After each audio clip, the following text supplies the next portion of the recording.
Hello and welcome, everybody. It's hard for me to see as people are coming in, Shelly, but can you see that on your end? We've got about 30 right now. Okay, Yep. awesome. Well, hopefully, if you are signed up, you are in the right webinar. This is a revolving loan fund webinar. We have some guests from InvestUP that are going to walk us through.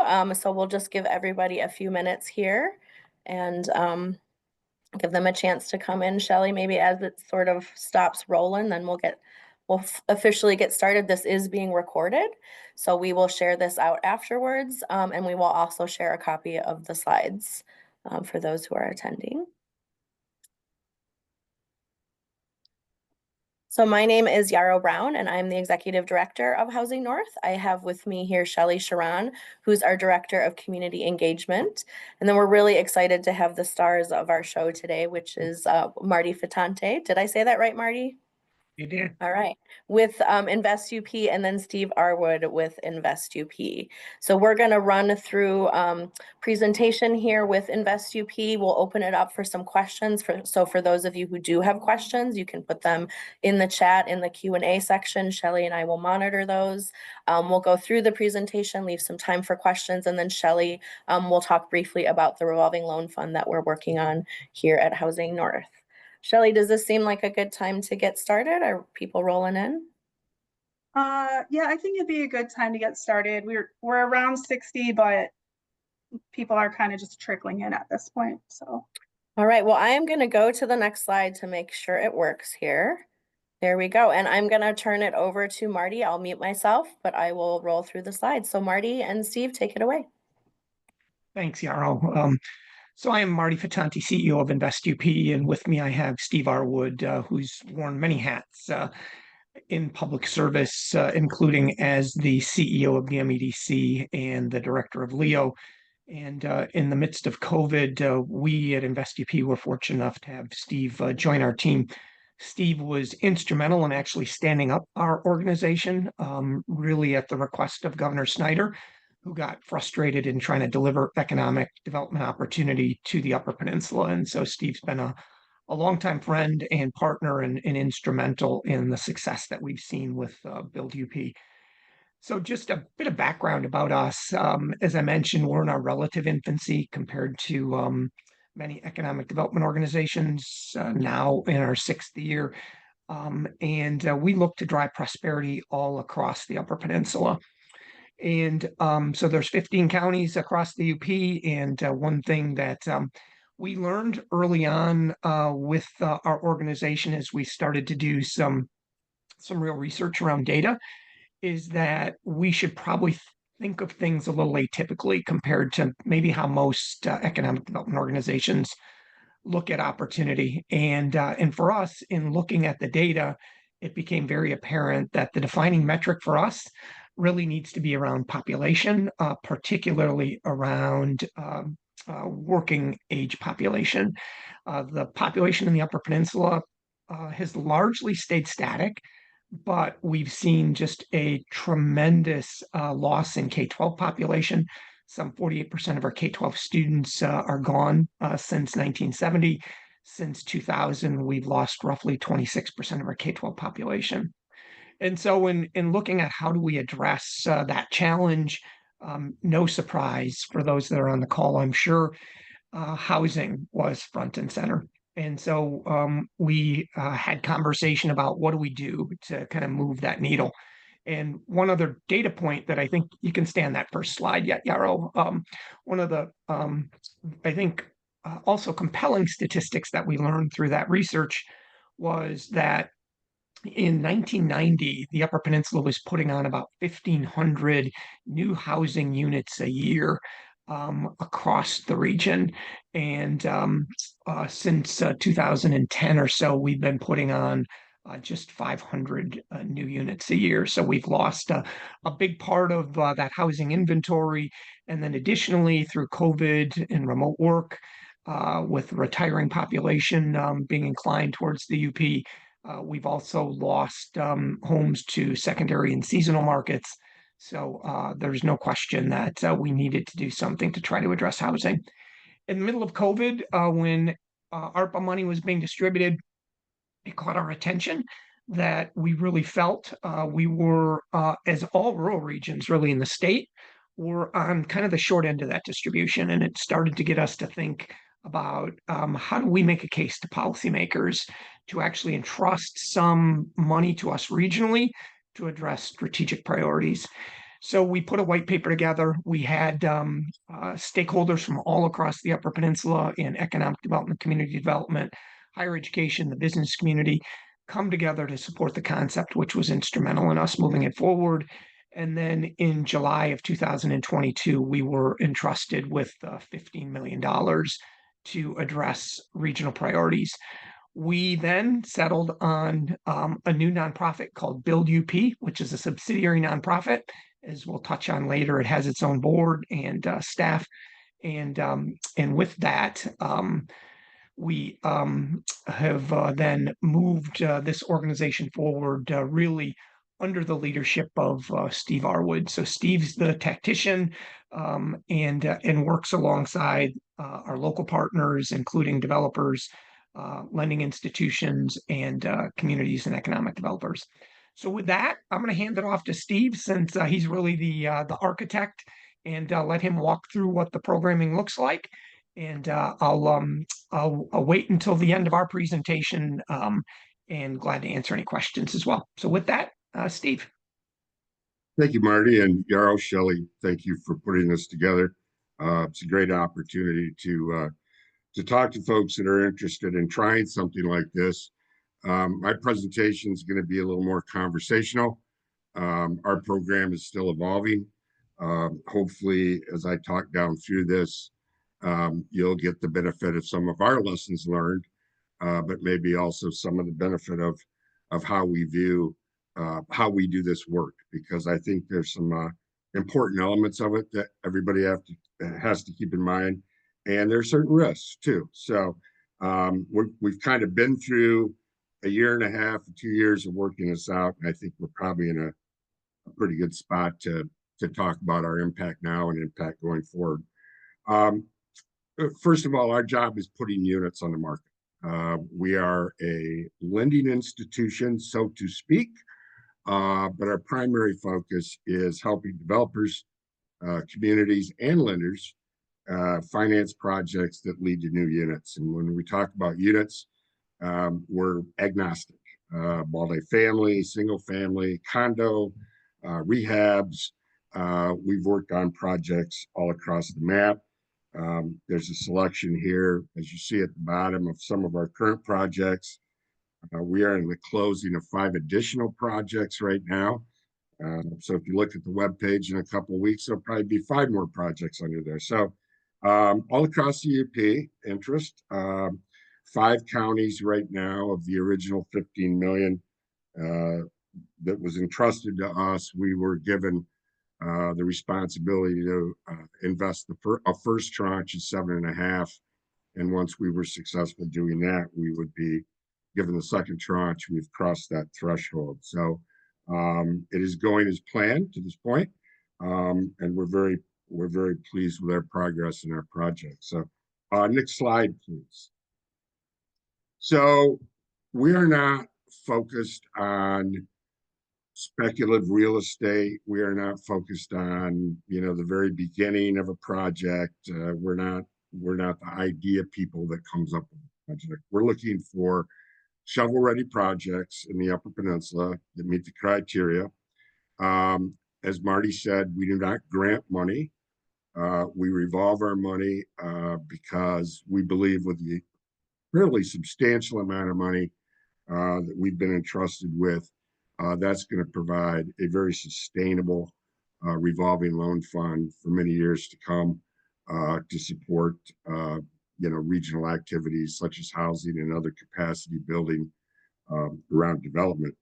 So what are our programs? We have 4 programs currently. I'll talk in some detail about them as I go through, but I do want to let you know right now, there's a link in the back of this program once we get to it, to our webpage. All of our policies, procedures, our pricing, all of that is on that webpage. So it's about 3 pages of pretty easy to handle stuff.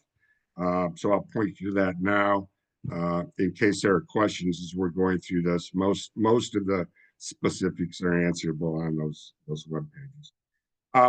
Our first program is cash collateral support, and we came to that because in the Upper Peninsula, and many of you that work in rural areas, we have small developers or first-time developers.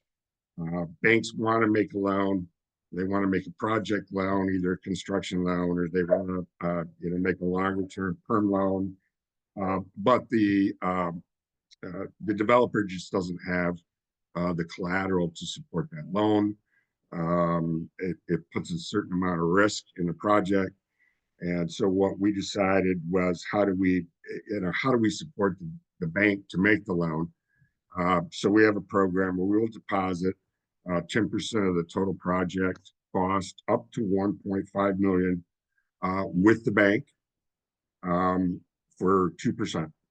2% upfront fee on the cash collateral deposit, and then 1% per annum as those loan balances draw down. This is a very unique way, really, for smaller developers to get the leverage they need to borrow the money from the bank, and the bank can make the loan. It's not drawable money. It can't be drawn for construction purposes. It merely sits with the bank and really backstops the loan in case anything might happen with that loan, or there's any change in market circumstances. That's kind of the fallback position for the bank. We have a residential infrastructure program that's very straightforward. Any community that is looking to extend sewer, water, any eligible infrastructure that is in the guidelines, we will essentially buy their bonds. Up to $1.5 million of their bonds, 2% interest per annum on a 15-year schedule. Some of you may know of our Crystal Falls example. We utilized this there very successfully. Crystal Falls is a very small community in the Upper Peninsula, desperately needing moderate income housing. So we told them that if they could find a developer to help them out, we would loan them the money for the infrastructure. They went out on their own accord. It was a very great example of a community taking the housing matter into their own hands. They went out on their own accord. They found a developer. They had a piece of city-owned property that was right next to their infrastructure, but needed about $1 million worth of extensions to get into this subdivision, which leading to 39 new units of multifamily. So we bought their bonds, and they're in the process of extending that infrastructure at very low cost to them. Our third program is what we call equity, or our bridge financing. This is something we just started relatively recently in responding to some market issues that weren't there when we started this 2 or 3 years ago. We'll provide short-term capital, 5-year max, to lower borrowing costs or to bridge to public funds. One of the things we found is that most of the projects we deal with, not all, but most of the projects we deal with have some type of MEDC, MISTA, brownfield, some other type of financing in the project package, but oftentimes that money is not available at the construction loan period. Maybe some of it is, but generally it works on a certificate of occupancy basis. So very difficult to do a construction period loan because there was nothing to support the ask. So we will place an investment into the project through the bank. 20% of the project total cost are $1 million. That's drawable equity for construction. And the upside is we actually share in some of the distributions if after debt is paid to the bank in that first 5 years, if there's any shareable equity or revenue to be shared, we actually participate in that. But in any event, our equity investment has to come back within 5 years of closing. That gets our money back quicker. We can revolve that money out. We've recently adjusted our pricing on that equity. That's 3% the first year, 2 the second, and 1 the third, and out at 5. The last program is something we came to, and it's a very exciting program, and we're having some interesting success. Is grant support. This is the only thing we are granting, so to speak, of $1 million fund to support construction trades in the UP. We'll place $200,000 with an ISD with a qualified program to go out and defray the cost of those materials. So, they can actually build a house. Many of the construction trade programs in the state, and particularly in the UP, we're working on kind of small sheds or modular stuff inside of the classroom. They take it apart and put it back together again. We want the young people to actually go build a house, sell the house, and put it on the market. And we have one right now up in the Houghton area that's close to being done, and it's a beautiful home. I mean, the kids are actually out building the home. Next slide, please. So evolution of our programs, and I want to talk to you about this a bit because this has kind of affected how we've developed where we're at now, and we're still evolving. Things change every day. Our mission, as we said, is to build units in communities and get new housing stock for all types of markets. Yep. So when you think about your programs and how you want to put your programs together, we do not believe we would still be in this continued high interest rate environment that we're in, specifically in the construction period of a project. Unless you're a very qualified borrower, you might be able to get 7.5, but we're still seeing construction loans in the 8.5 and even higher range. That really takes the air out of a developer when the cost of money for that construction period, which is generally short term, 2 to 3 months, is that high. So that kind of led to our equity program thinking, how do we help buy down the cost of that borrowing? Our transaction size limits, we've adjusted up a bit as we moved along.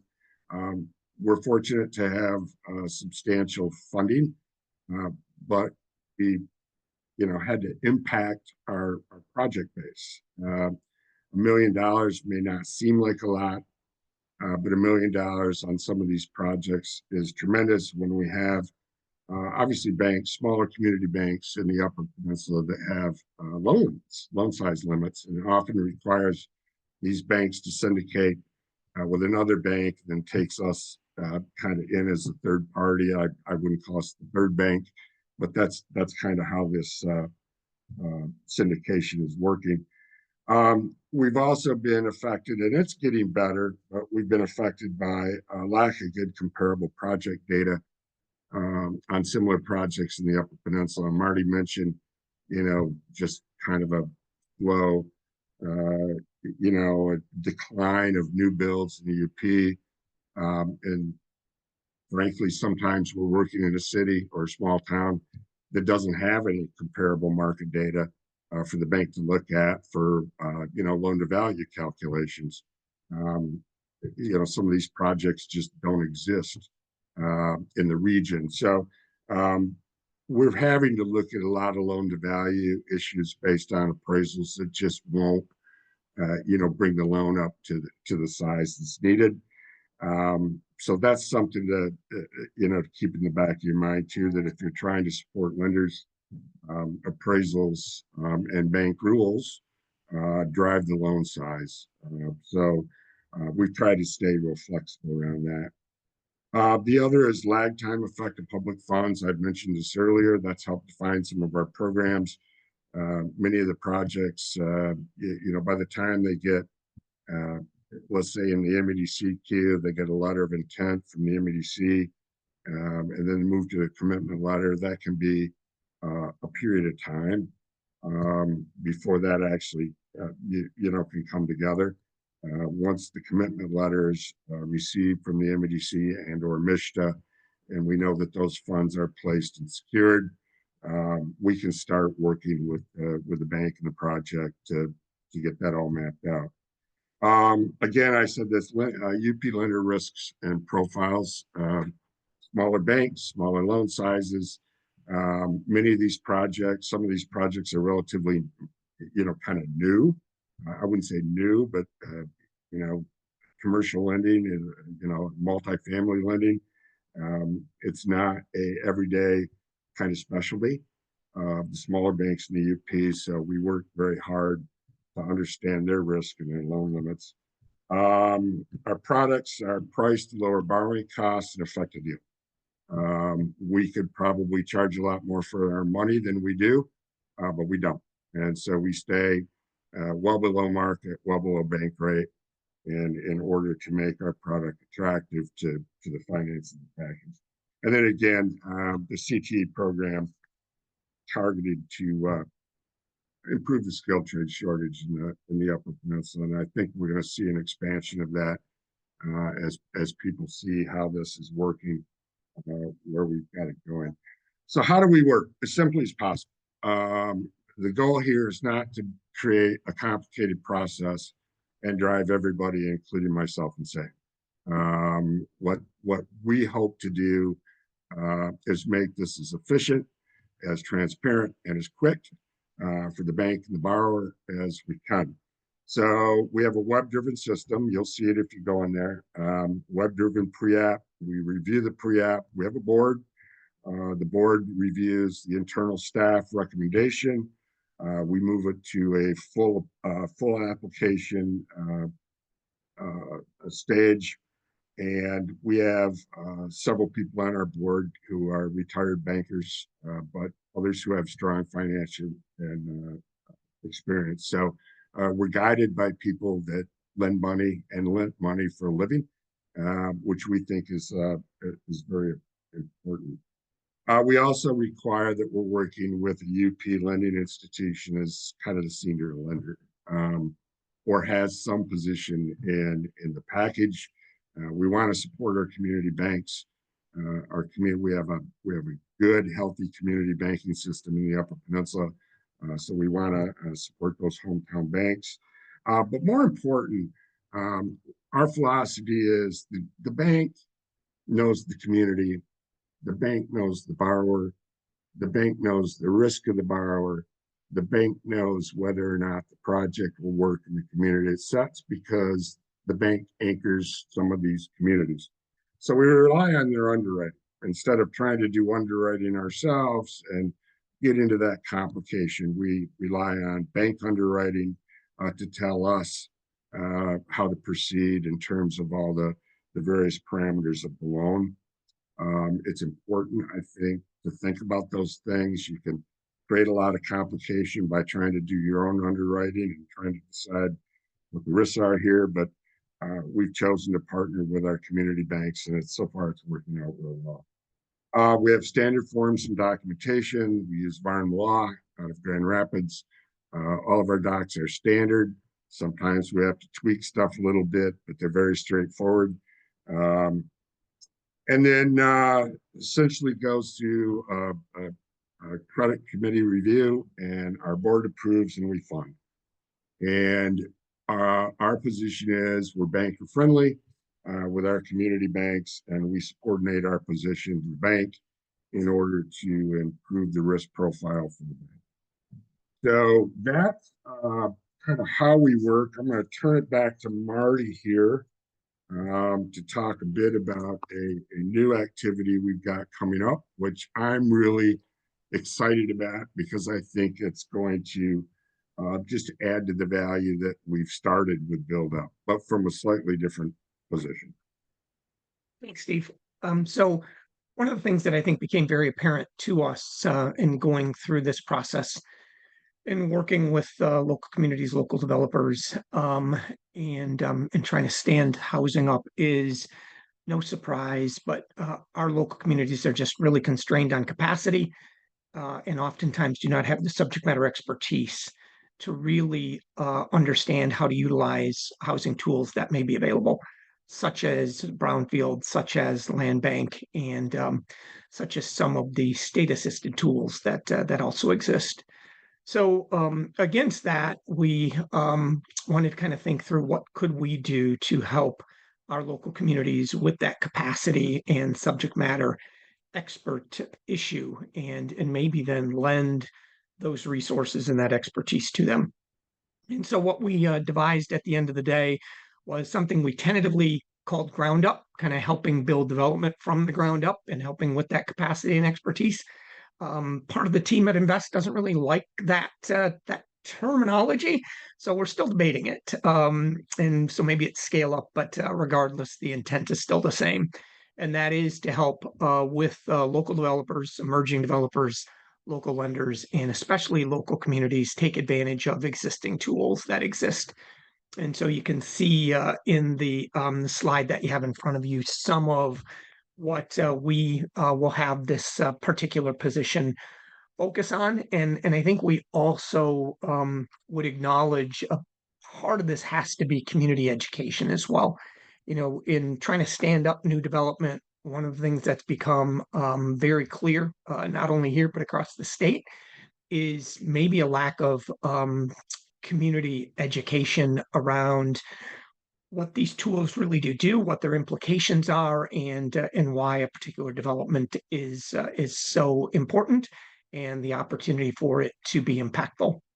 So a part of what this position will do is actually to walk alongside local communities and helping educate the broader community and the electorate to hopefully help those local elected officials take those necessary next steps in helping promote and then move development forward.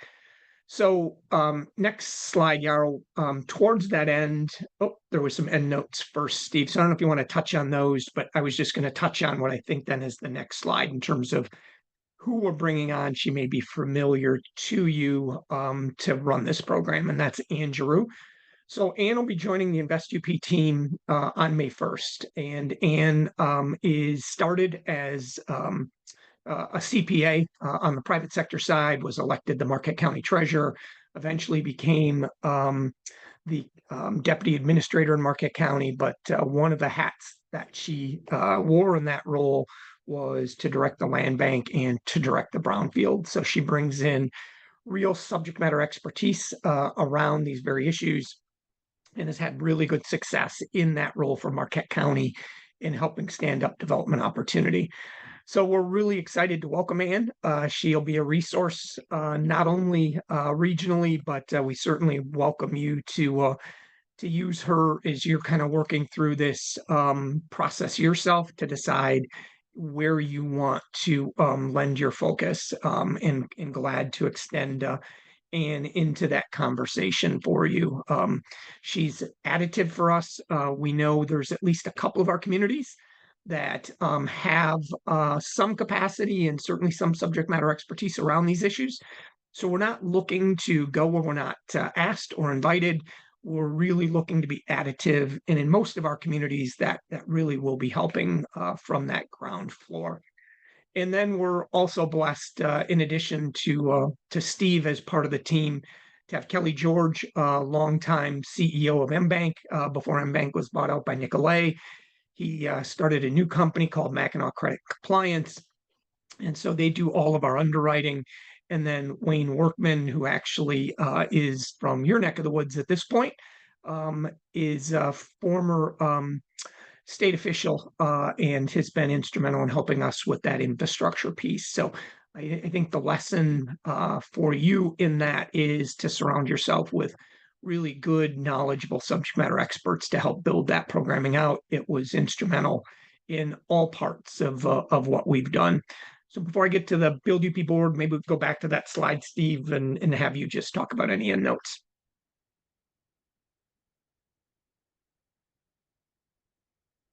You're on mute, Steve. There you Thank go. you. Apologize. This is just a couple of bullets to reiterate some of the things I said. As Marty said, I mean, if you're thinking about loaning money versus granting money, create a board with strong finance and project experience, because you know, it's different when you're looking to get repaid, maybe than when you're just granting money. It's a different level of overview. People that have done projects, people who have lent money, they're important to your team. I suggest to you, and again, this is because we do lend money, partner with lenders. It'll be a problematic program to implement if you don't. They need to know about your program. You have to go out and educate them. You have to talk to them. I thought we would be at this point in time shopping projects to our lenders, but we're not. They're shopping projects to us. So it's working as we hoped it would. They basically make our pipeline for us. We do find stuff de novo where we look at it, say, okay, you need to talk to a bank because we need a senior lender and we might suggest one. But right now it's kind of coming the other way. And as they get familiar with what we do and work with us, it's becoming much easier. And again, if you work with your local institutions for underwriting and loan service, you save a lot of cost and a lot of complications. There's just a lot that goes into that with compliance on loans that I don't think any nonprofit wants to take on. I think what you do is you work that through the lending institution. Most importantly, stay flexible. Market forces change, interest rates, labor costs, and now I stuck on tariffs. You know, we're going to be dealing with, you know, impacts of trade policy all through the construction industry, materials, everything from steel to glass to carpet to fixtures. It will have an impact. What the impact will be right now, I don't know, but everybody I talk to says brace for price increase. And then size your transactions and price your product for impact. You can actually have too small of a position in a project. And I know I'm speaking from somebody who gets to manage a substantial amount of money, but you've got to make an impact. Sometimes you have to spend to move the needle. Sometimes 50 grand helps a very small project, but sometimes it really needs 150 for it to be successful. So that's kind of our, if you go to the last slide, this is our board of directors, very seasoned folks, both in the UP, banking and finance. And their guidance and input has been critical as we've developed this program. So that's all I have for you today, unless Marty's got anything else. Happy to try to answer any questions you might have. I don't have anything to add, Steve. I've answered a few of the questions just because they were easier to do that directly. So those that asked some questions, I did answer a few of those, but there's a couple, Steve, that probably lend themselves better to you. So I don't know, Yarrow, if you want to just walk through those. Okay. I was not looking at the questions as I was speaking. So. Yeah, I think, Shelley, do you have some that you want to read out? I was trying to record and not be looking at the questions, but the one question I had is, you were saying that you're finding it's key to be flexible with, you know, the funding, but at the same time, there's that side where you have to have, you know, mitigate risk and have some level of being conservative with it. How do you balance those out? Well, first of all, we look at the bank underwriting and, you know, the bank has a particular position and they're not going to move past that. So, you know, that kind of mitigates the risk, stage one. This kind of the second is our internal credit committee. We look at the project and we look at things like community support and other types of activities. And I will be honest, you know, because of the demand need to and some of the price points we're working with on these new units in UP, every one of these is going to be successful, in my opinion. And everyone is going to cash flow and stabilization, and I think things will just be fine. I think any risk you have is generally that construction period risk. And so it's always, can the developer do what the developer said they were going to do? And, you know, we're working with people that solid. And certainly we have some pre-apps that we weed out and say this either doesn't fit or it's not it's not our book of business. And so, you know, we double breast ourselves and put on the 5-point safety harness. But I think with the bank being part of it, you know, going in that if they're willing to make the loan, it passes their test. And if it passes their test, it should pass anybody's. Thank you. So can I maybe ask a question that I've been sort of curious if when we consider a fund in Northwest Michigan, how small of a project is too small? And does your fund work with small scale developers that maybe want to do some infill development, maybe create a duplex or an ADU? Would your fund support those projects? Absolutely, we have. We're doing a 4-place duplex in downtown Marquette right now. That was a land bank blight demo. That's 4 units. Somebody might say, well, that's not a lot, but it's blight infill. They're good units. They're in a great spot. Good developer, be successful. It just depends. I mean, you know, we have small areas and we look at it and say, Gwinn, Michigan probably needs 20 units. That's huge for Gwinn, Michigan. Does 20 units matter in a town the size of Marquette? Yeah, it matters, but it doesn't have kind of the impact that the 20 units have in a smaller community. So our position is, you know, we'll go anywhere if there's an opportunity to put good new units on the market because everybody needs them everywhere. So there's nothing that's really too small, I guess is the best way to put it. It can't be a standalone unit. I mean, that's, you know, that's one of the foundational issues. And then in terms of Steve going, we'll go anywhere. Again, as he mentioned earlier, it needs to have community support and, you know, not only lender support. So we haven't run into that yet, I think, because of the appetite and the demand. But ostensibly, if a community opposed a project, we would not go there.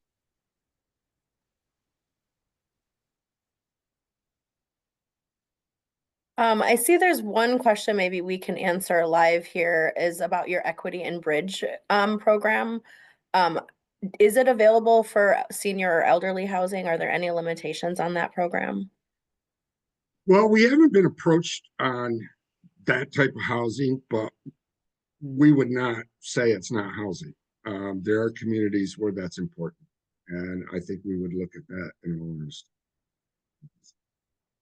And frankly, there are some areas, I mean, obviously all areas in Michigan, but there are areas in the Upper Peninsula where that could be critical. But we have not been approached by anybody wanting to develop that type of product, but we'd certainly take a look at it. We've had philosophical conversation around it, and you know that it opens up other housing downstream from it. So again, I think it gets to the overriding concept that we're really agnostic to the type of units, so long as it meets kind of the other foundational criteria. Shelley, were there any others in the chat that we wanted to answer live before we go into kind of the second part? Marty, I was just wondering too, if have you had units of government apply as your applicant to your fund, or kind of maybe what are some of the different types of applicants you've seen? Absolutely. I mean, Crystal Falls applied. Crystal Falls was the borrower. That side requires an eligible unit of government to apply. And they have to be able to meet, you know, the State Municipal Finance Act as being able to, you know, sell bonds and borrow money. Steve, there's a question from Lexi talking about how are the payments restructured to repay the bonds? Oh, well, that's pretty simple. It's 15-year payback and it's 2% interest per year. But what we tell the community is how do you want to use that 15 years? Do you want to do interest only for a couple of years and then start paying interest principal? Because the theory is if they're pledging certain tax revenue or tax increment revenue to repay those bonds. How does that work out in your calculation? And how does that work out for your municipality with other budgeted projects? But the credit's good. I mean, a municipal credit is good. When you get the full faith and credit of a qualified unit of government, I don't worry about that, because that's the first order of that. It's how do they want to repay it? And unless it's something really not acceptable, which I don't know what it would be, within that 15-year period of time, they can work out how they want. Acceptable, take it, because the credit's good.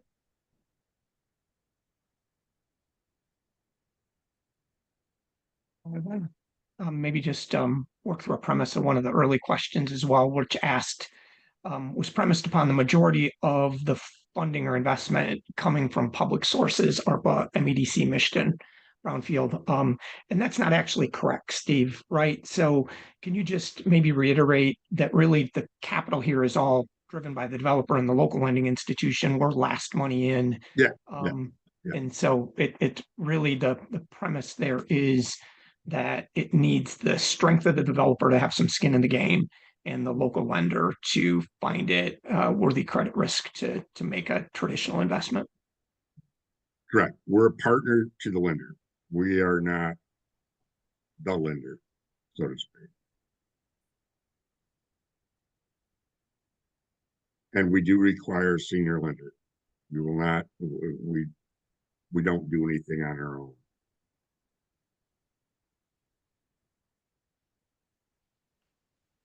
So I think, Shelley, were there any others that you felt like we didn't answer in the chat that we wanted to bring up? And just, I don't know if you mentioned this, but how much have you deployed so far? Just to kind of remind people. I think if I remember, it's people are using your fund and you're definitely seeing projects go out the door. Yeah, right at present, 7.5 million has been committed of the 15. That's, I think I'd have to go back and look. I think that's 10 projects that are, getting ready to go. And then we're actively working with a pretty robust pipeline on the remainder. And my guess is that if you talk to us in a year from now, we might be fully subscribed. Most of our money is going to come back within 5 years too. So that's I would say right now, probably 80% of our money will be back within 5 years. A lot of it's short-term money. So we'll be able to, recycle that back up. Yarrow, I see one other question if I could just touch on, because I think it's one of my favorite pieces as to what we've done. And that's asking about that ISD partnership that we have.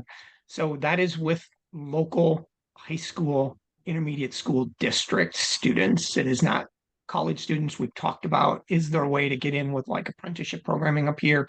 Community colleges had some brief conversation with Northern.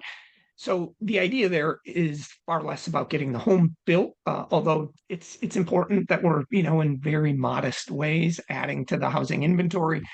But it's really much more about giving those students real life application skills, and then hopefully with that, keeping them in the community to take those skills and see them revolve. And so using Houghton as the example, that home will probably be a $350,000 or $400,000 home. It's absolutely gorgeous. 3-bedroom, 3-car garage, even a sauna. That'll be done in May, and really looking forward to showcasing that. But that's got 38 students working on it. So they are 9 months ahead of schedule because the interest was so robust. And so we've approached all 7 of our ISDs across the UP. Only 2 are participating because only 2 felt they were in a position to move forward at this point. But we hope to actually see more robust engagement here in the months ahead because it's really a win-win. New house coming online, those skills, training students with those skills, And then lastly, as Steve pointed out in his presentation, the schools get to keep the profit. So all they're doing is returning the amount that we loan for them to go out and buy the materials up front, which was the constraint for schools. So it to us is just win times 3. There's another question. Is there a limitation to what a developer would need to do to compete with another developer on a project? So do you give more credit to those who have already done projects? Well, we really haven't run into that yet. I mean, we're not in the dwindling resource kind of scenario. I think we look at every, but we just haven't had any competition for that yet. I'm not sure we will. Be honest with you. We have repeat customers. We don't have real big developers in the Upper Peninsula. You have smaller, builders, developers. We have a couple of projects that they're not, but they became developers real quickly once they started these projects. But no, we haven't had that. And I mean, until we're down to a point, and I'm just not sure I see that happening anytime soon, where there's only this much left and 3 people want it. We haven't had that issue.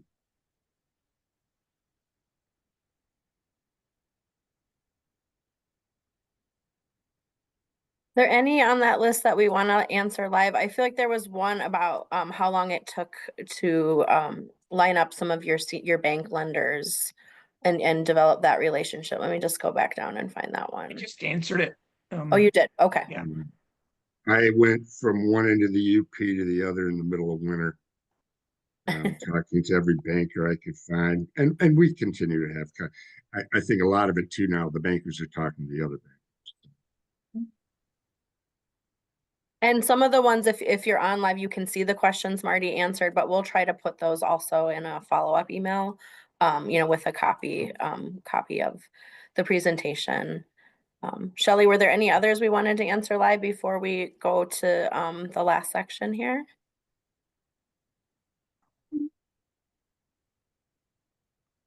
I'm not seeing any offhand here. Okay.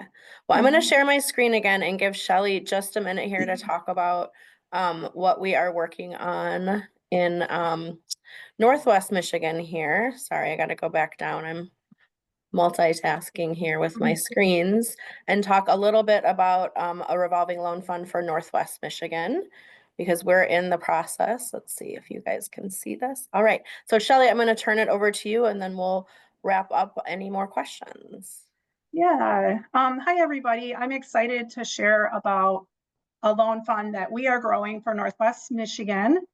So we serve 10 counties in Northwest Michigan and have really utilized our Housing Ready technical support program to get a pulse for what the need is in our region for support to move projects forward and get them off the ground or get them to the point of construction. So we know that there is a high need for housing units at 120% of AMI and below. We know that there are high interest rates that developers are struggling with, that are making it so project costs are so high that they can't reach that 120% AMI as a for sale or rental project. And we're also aware that developers are struggling with cash flow throughout a project. So we are growing a fund right now to be able to support the projects that we're seeing in our region. The fund will address the unique needs of each community, just really having that pulse. I mentioned the types of support.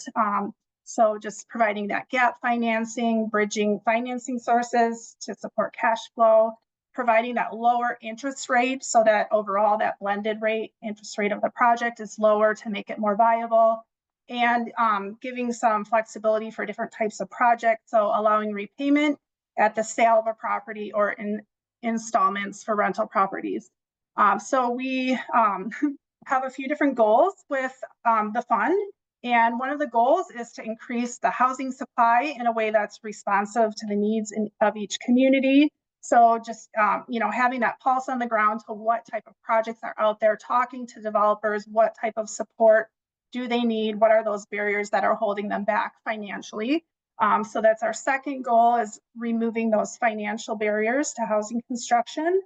And then our third goal is to have that flexible and nimble means to provide those innovative solutions to housing development. So providing support for a variety of project types. So our 3 to 5 year goals for the fund is to raise $10 million for each county in 5 years.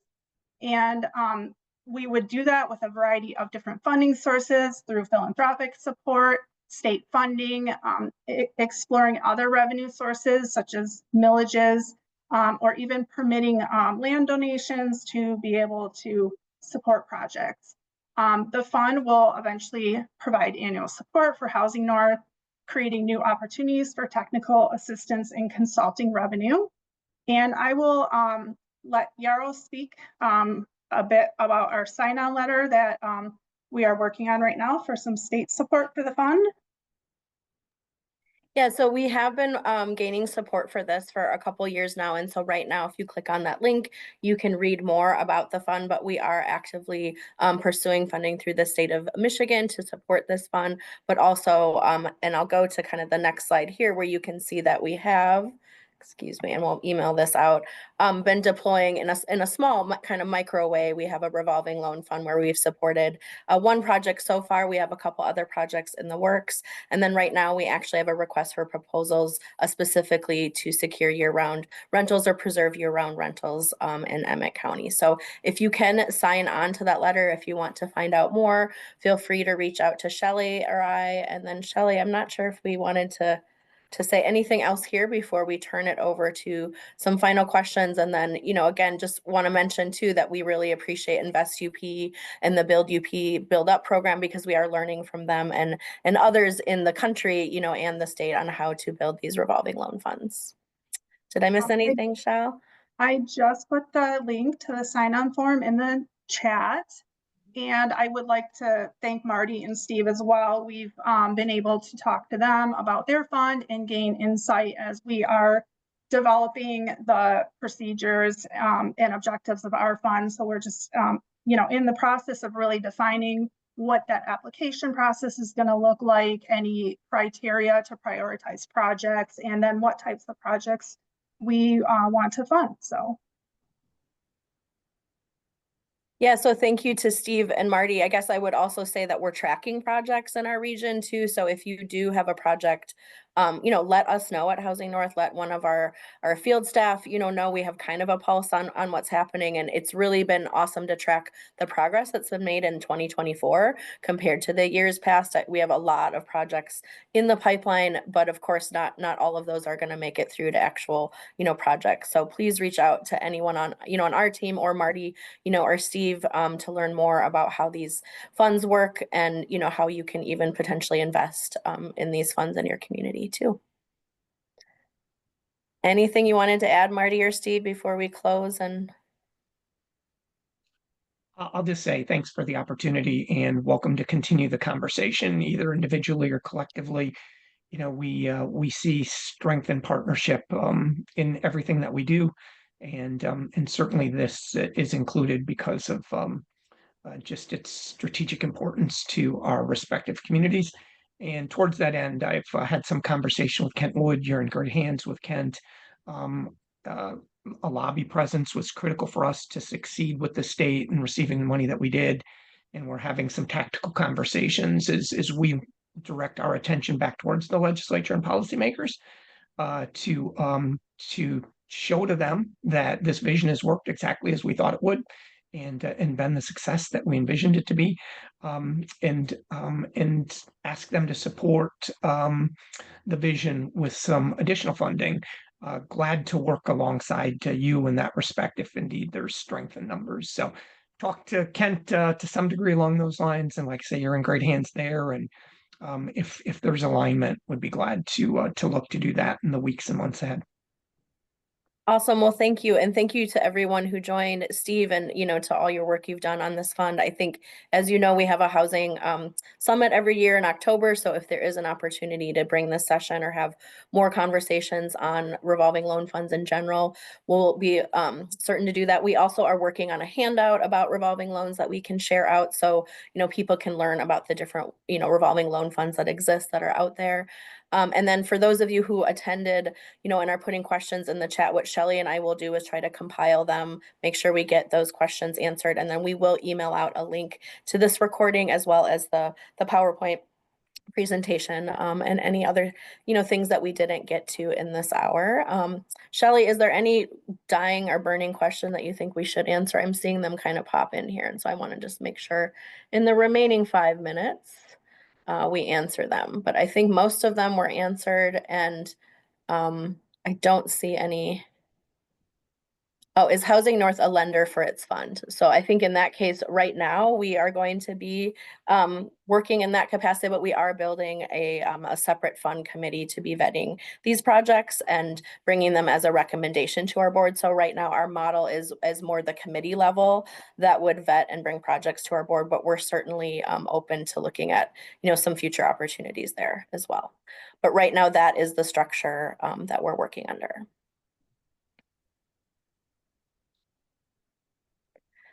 All right. Well, I'm not seeing, Shelly, do you see anything we want to answer? I put the sign-on letter in the chat, but I got a message that it wasn't available. So from my end, I see the link there. We'll just make sure that it goes out in the email that's sent as well. Awesome. Well, thank you all again for coming, and thank you to Marty and Steve. And we're going to close for now, but we will send a follow-up email to those who registered. So thank you again, and enjoy this at least blustery day where I am right now. So just Thanks, glad Shelley. the power Best stayed on. wishes. Thank you. Yeah, thank Bye, you, everybody. everyone.